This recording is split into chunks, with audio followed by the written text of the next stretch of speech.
Baik teman-teman semuanya, Assalamualaikum warahmatullahi wabarakatuh. Alhamdulillahirrahmanirrahim. Assalatu wassalamu ala asrafil anbiya'i wal mursalin wa ala alihi wa sahbihi ajma'in, amma ba'd.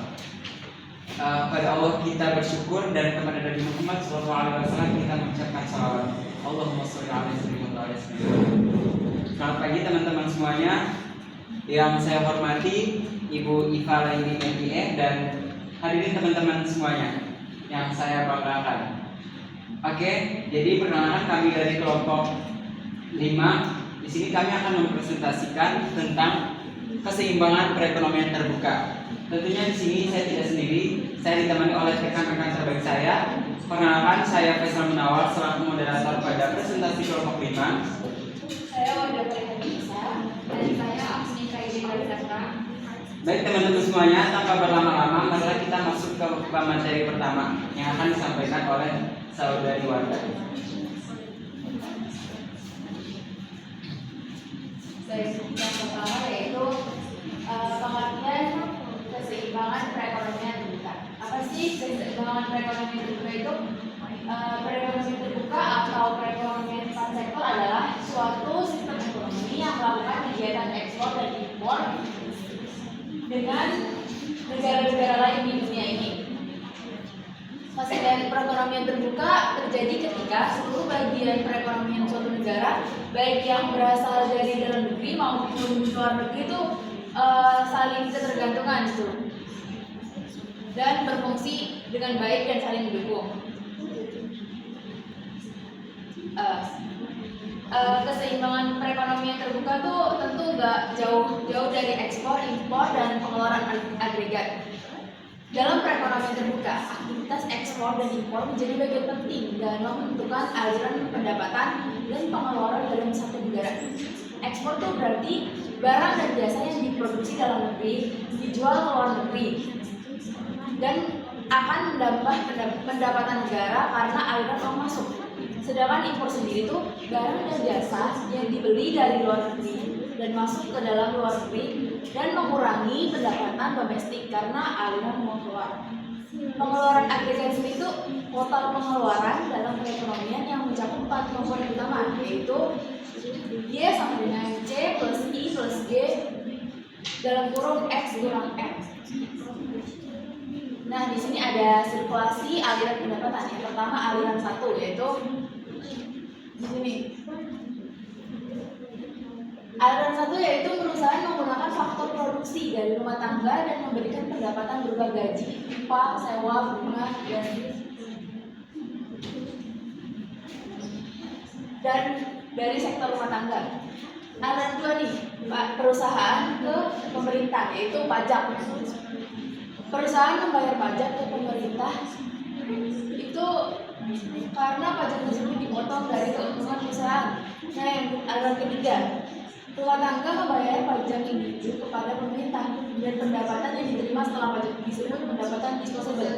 Nah, dari rumah tangga ini pajaknya tuh beda sendiri dengan perusahaan. Maksudnya gaji dari perusahaan itu belum dipotong pajak. Jadi rumah tangga ini membayar pajak lagi kepada pemerintah. Nah, yang keempat yaitu rumah tangga menggunakan pendapatan disposable untuk membeli barang dan jasa domestik. Aliran kelima yaitu rumah tangga mengimpor barang dari luar negeri dan total pengeluaran rumah tangga mencakup pembelian domestik dan impor. Nah, aliran kelima itu rumah tangga itu pendapatannya dibuat mengimpor, membeli barang dari luar negeri. Dan aliran keenam itu sisa pendapatan yang tidak dibelanjakan akan ditabung dalam institusi keuangan seperti bank. Nah, sisa pendapatan dari rumah tangga ini ditabungkan ke bank. Nah, komponen pengeluaran agregat. Ada 5 jenis pengeluaran agregat dalam perekonomian, yaitu yang pertama, pengeluaran konsumsi rumah tangga. Pengeluaran konsumsi rumah tangga tuh ke atas barang yang dihasilkan dalam negeri. Yang kedua yaitu investasi perusahaan untuk menambah kapasitas sektor perusahaan dalam negeri untuk memproduksikan barang dan jasanya. Yang ketiga yaitu pengeluaran pemerintah ke atas barang dan jasa yang diperoleh dari perusahaan dalam negeri. Yang keempat ekspor, yang kelima impor. Nah, pengeluaran agregat itu dapat dihitung melalui rumus ini. AE sama dengan CDN plus I plus G plus X plus Nah, apa sih faktor-faktor penentu ekspor tuh? Faktor pertama dan yang terpenting yaitu ekspor tuh dapat menentukan kemampuan dari sebuah negara untuk mengeluarkan barang-barang yang dapat bersaing dalam pasaran luar negeri. Faktor-faktor tersebut sebagai berikut. Yang pertama yaitu mutu atau kualitas dari barang tersebut. Yang kedua, harga barang itu sendiri. Yang ketiga yaitu cita rasa atau selera masyarakat. Yang keempat, barang itu spesial. Yang kelima, permintaan akan barang. Dan yang keenam adalah teknologi. Nah, sekarang masuk ke dalam faktor penentu impor. Faktor yang menentukan impor itu tidak berbeda dengan ekspor, karena sama-sama menjual barang dan jasa. Dalam situasi perekonomian terbuka, hanya sektor rumah tangga yang membeli barang dari luar negeri atau mengimpor. Namun secara praktisnya tidak demikian. Sektor perusahaan dan pemerintahnya juga dapat membeli barang impor. Sektor perusahaan membeli barang mentah dan barang modal dari luar negeri, dan sektor pemerintah membeli barang konsumsi dan barang modal ke luar negeri. Hubungan yang berpengaruh pada impor dengan pendapatan nasional adalah semakin tinggi pendapatan nasional, maka semakin tinggi pula impornya. Selanjutnya akan dijelaskan oleh rekan saya. Oke, baik teman-teman semuanya, kita lanjut ke keseimbangan perekonomian terbuka. Nah, keseimbangan perekonomian terbuka ini mengenai keseimbangan pendapatan nasional. Syarat keseimbangan perekonomian terbuka: keseimbangan pendapatan nasional akan dicapai pada keadaan di mana penawaran agregat sama dengan pengeluaran agregat dan suntikan sama dengan bocoran. Yang di sini ada contohnya AS sama dengan AE atau suntikan sama dengan bocoran.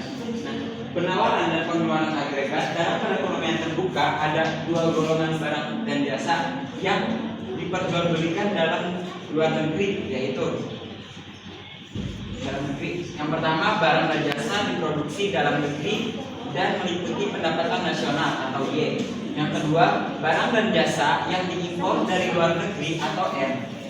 Pada penawaran agregat atau S, perekonomian terbuka dapat disimpulkan dalam format AS sama dengan Y plus M, gitu teman-teman. Selanjutnya, di sini masih dengan keseimbangan perekonomian terbuka.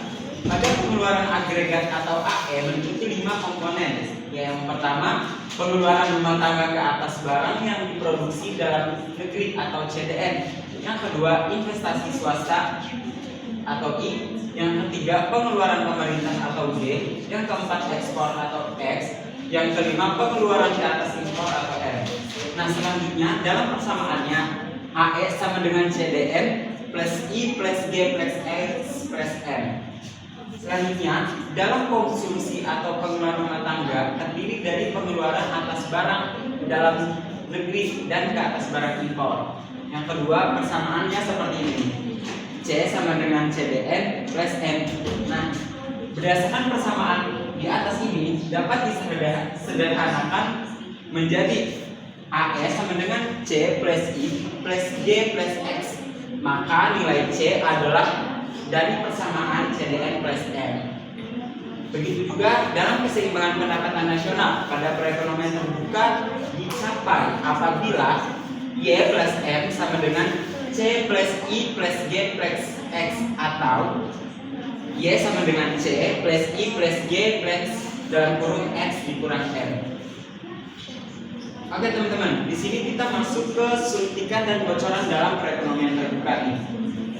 Nah, dalam pendekatan suntikan atau bocoran, suntikan bocoran, keseimbangan pendapatan nasional dalam perekonomian terbuka dapat dicapai dalam hal berikut ini. I plus G plus X sama dengan S plus T plus M. Sebelumnya kan telah diterangkan bahwa pendapatan nasional yang mengalir kepada sektor rumah tangga telah dikurangi pajak perusahaan dan pajak individu. Maka perolehan terakhir merupakan pendapat disposable atau YD. Dan persamaannya seperti ini. YD sama dengan Y dikurang pajak perusahaan dikurang pajak individu, atau bisa kita simpulkan YD sama dengan Y dikurang sama dengan Y dikurang T. Oke, di sini ada pun beberapa ada perubahan-perubahan dalam keseimbangan. Perubahan pengeluaran rumah tangga berubah apa nih? Berubah komponen komponen suntikan dan bocoran akan menimbulkan perubahan ke atas keseimbangan pendapatan nasional. Kenaikan dalam AE akan menaik pendapatan nasional. Kenaikan AE juga akan menimbulkan proses multiplier sehingga pendapat akhirnya itu menyebabkan alfa Y lebih besar dari alfa AE yang berlaku. Dalam perekonomian 4 sektor, nilai multiplier lebih kecil daripada nilai perekonomian sektor. Kenapa? Karena perekonomian terbuka impor sebanding dengan pendapatan nasional. Nah, jadi persamaan impornya adalah M sama dengan MY. Nah, nilai M menyebabkan tingkat bocoran menjadi bertambah. Jadi bertambah besar nih.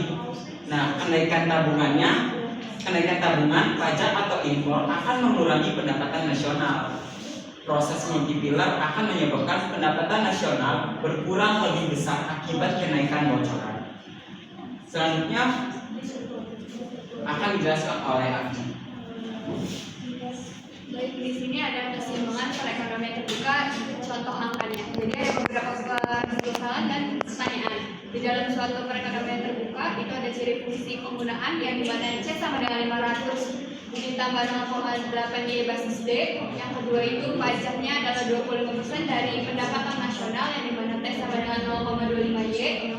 Ada juga investasi swasta yang bernilai Y sama dengan 500, pengeluaran pemerintah bernilai Y sama dengan 1000, dan ekspor negara tersebut bernilai X 800 yang dimana impornya adalah 10% dari pendapatan nasional M sama dengan 0,1 Y. Selanjutnya ada perekonomian terbuka ini akan mencapai tingkat kesempatan kerja penuh pada pendapatan nasional sebanyak 6.000. Berdasarkan kepada pemisahan yang tadi, maka ada beberapa pertanyaan. Yang pertama itu tentukan fungsi konsumsi sebagai fungsi dari Y. Jadi rumusnya itu C sama dengan 500 Y basis D diturunin Y basis D nya sehingga menghasilkan C sama dengan 500 ditambah 0,6 Y. Yang kedua itu ada pendapatan nasional pada keseimbangan. Rumusnya itu Y sama dengan C ditambah I ditambah G ditambah dalam kurung X dikurang M. Di sini dihitung sehingga menghasilkan Y sama dengan 5.600. Next. Yang soal nomor 3 itu perubahan untuk mencapai kesempatan kerja penuh. Yang A itu ada pajak saja yang diturunkan, yang dimana rumusnya itu Y sama dengan C ditambah I ditambah G ditambah dalam kurung X dikurang M. Lalu dimasukkan angka sehingga menghasilkan T basis nolnya itu sama dengan 1.250. Jika pajak tetap pada Y-nya 6.000, maka jumlah pajaknya adalah 1.500. Dengan demikian, untuk mencapai kesempatan kerja penuh, pajak itu diturunkan sebanyak 250. Nah, yang B ini jika pengeluaran pemerintah saja yang dinaikkan, rumusnya itu Y sama dengan C ditambah I ditambah G ditambah dalam kurung X dikurang M, lalu dihitung sehingga menghasilkan Y basis nolnya itu 1.200. Maka untuk mencapai kesempatan kerja penuh, pengeluaran pemerintah itu perlu ditambah sebanyak 200. Next. Nah, soal nomor 4 ini nyatakan kedudukan budget pemerintah pada keseimbangan awal dan pada kesempatan kerja penuh.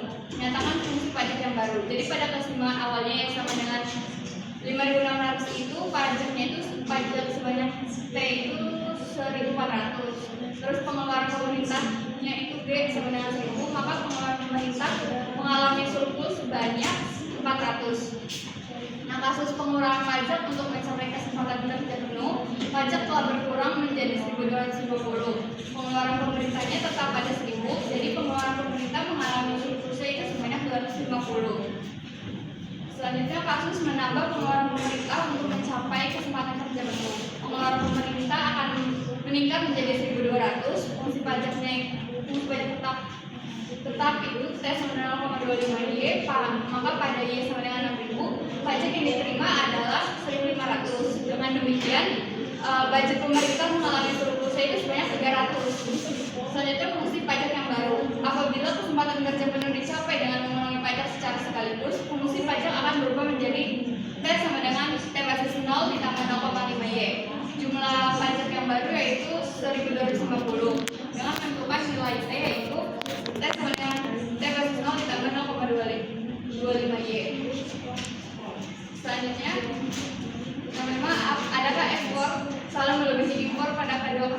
tersebut. Jadi pada Y sama dengan 5.600, impornya itu 560, maka ekspornya 800 melebihi impor. Terdapat kelebihan dalam neraca perdagangan pada Y sama dengan 6.000, impornya itu 600, sedangkan ekspor tetap 800, berarti ekspornya tetap melebihi impor.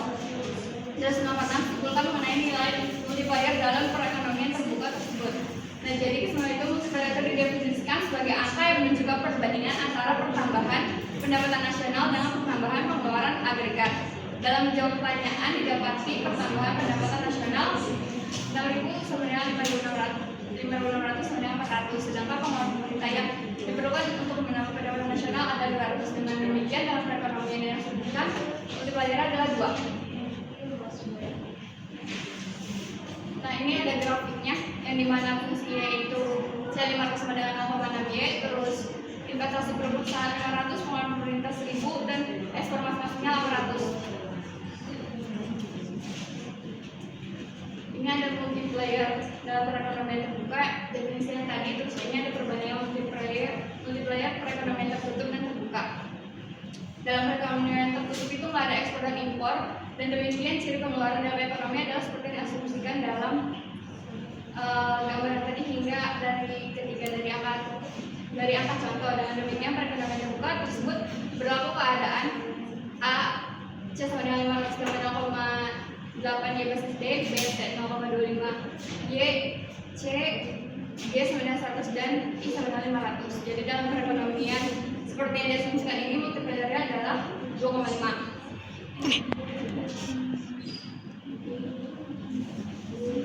Selanjutnya dikembalikan kepada moderator. Oke, sebenarnya kita kesimpulan dulu ya.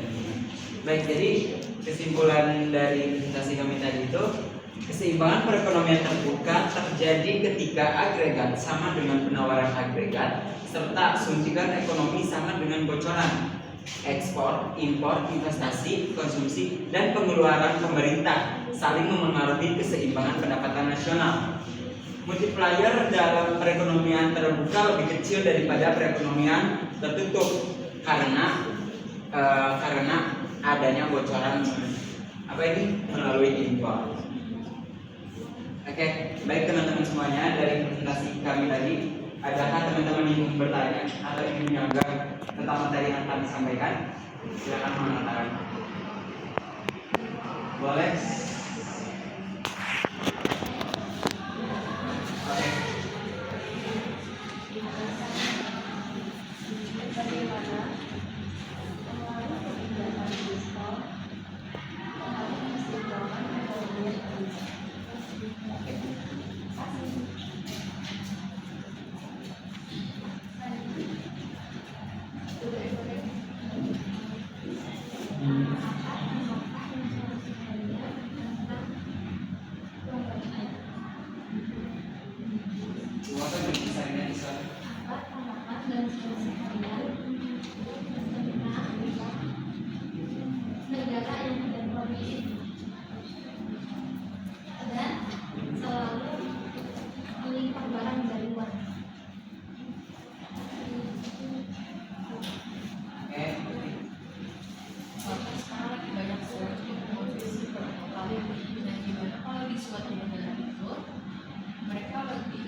Oke, baik teman-teman, rekan saya akan menjawab pertanyaan dari Fitri. Silakan. Oke, udah. Saya dulu ya. Di sini saya akan menjawab pertanyaan dari Putri. Pertanyaannya kan tanggapan dan solusi tentang negara yang tidak produktif dan selalu mengimpor barang dari luar. Nah, tanggapan saya dulu nih, negara yang tidak produktif dan selalu mengimpor barang dari luar biasanya selalu menghadapi defisit neraca perdagangan, yang mana itu dapat membuat lemahnya industri dalam negeri. Nah, serta risiko kritis jika pasukan impor itu terganggu. Contohnya begini, krisis pangan akan terjadi, terus kenaikan harga barang pokok begitu.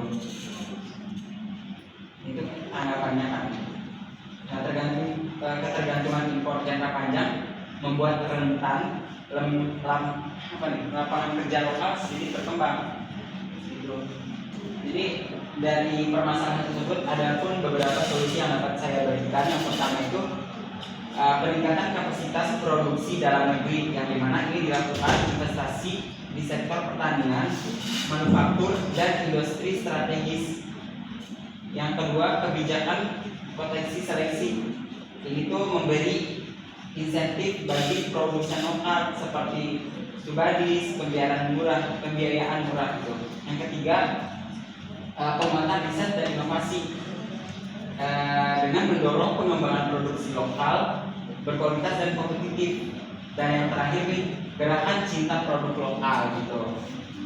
Edukasi masyarakat untuk lebih memilih produk yang ada di dalam negeri, biar negeri kita dapat berkembang lebih baik, dapat bersaing dengan negara-negara luar. Jadi kita tidak hanya suka dengan barang-barang yang ada di luar negeri, tapi kita harus mengedukasi masyarakat untuk cinta juga dengan produk yang ada di dalam negeri.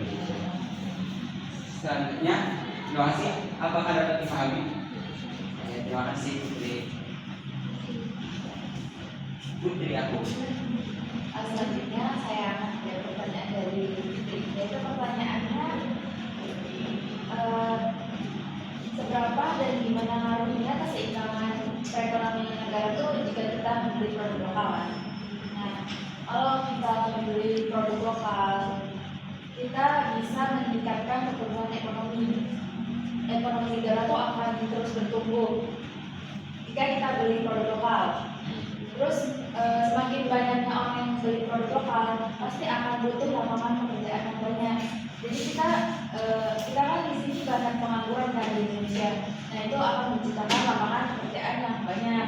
Terus meningkatkan kualitas sumber daya manusia juga, bisa mengasah skill-skill yang ada dalam diri masyarakat Indonesia ini yang masih belum kelihatan gitu.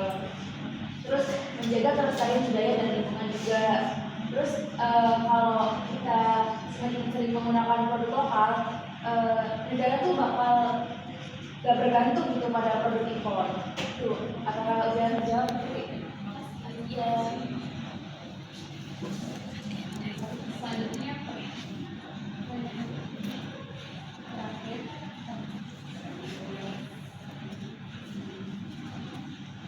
pertanyaan terakhir itu bagaimana pengaruh kebijakan fiskal terhadap keseimbangan perekonomian terbuka. Nah, kebijakan fiskal itu kan seperti peningkatan pengeluaran pemerintah atau program pajak dapat mempengaruhi output dan inflasi dalam perekonomian terbuka. Ekspansi fiskal itu misalnya peningkatan pengeluaran pemerintah cenderung meningkatkan output dalam jangka pendek, tapi juga dapat menyebabkan apresiasi nilai tukar yang berpotensi menurunkan neraca transaksi berjalan. Karena impor itu menjadi lebih murah dan ekspor kurang kompetitif.